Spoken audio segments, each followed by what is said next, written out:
Posterity. You will never know how much it cost the present generation to preserve your freedom. I hope that you will make good use of it. If you do not, I shall repent in heaven that I ever took half the pains to preserve it. John Adams.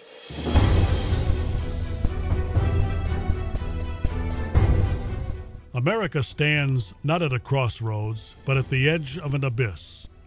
What most Americans fail to realize is that we did not suddenly arrive at this desperate situation.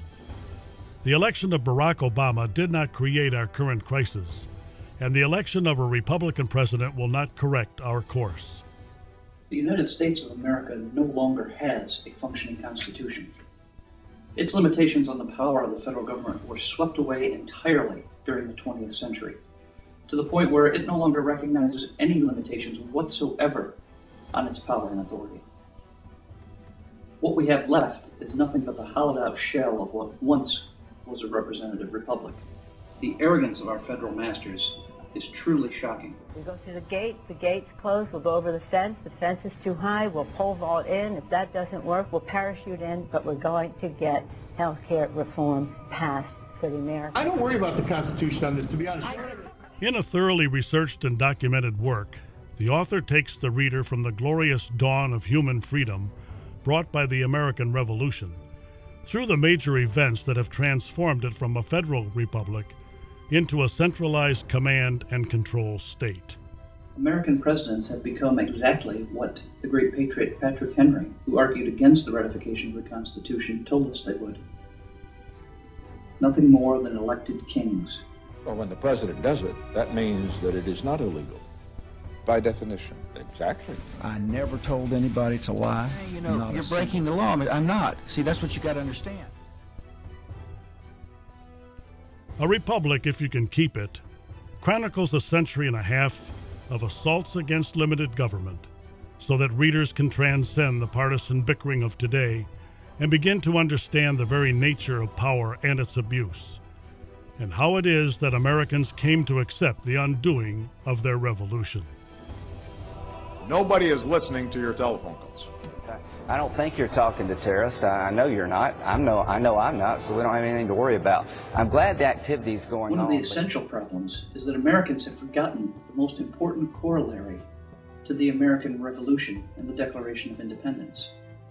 That was stated best by Thomas Paine, who said, "Government, even in its best state, is but a necessary evil, in its worst state, an intolerable one." All of the founders knew the dangers of government. And somehow we have managed to forget that lesson and come to see government as the solution to all of our problems, when it is in fact the cause of all of the problems that threaten the very existence of our country today. That there's nothing now that we can tackle. If you have any problems in the world, anything that concerns you, just give us your ideas. Thank you, Madam Speaker. All the values that made America what it once was, hard work, self-reliance, equality, justice, and the like, have had their meanings redefined. And in many cases, they've been rejected outright in very plain terms by our political masters. It's one that speaks to our rugged individualism and our healthy skepticism of too much government. That's in America's DNA. But here's the problem. It doesn't work. It has never worked. A Republic, if you can keep it, finally explains how America got where she is today and points the way back to freedom. Rather than placing blame on particular political parties, the reader will understand that the fault lies with our collective abandonment of the principles of the American Revolution.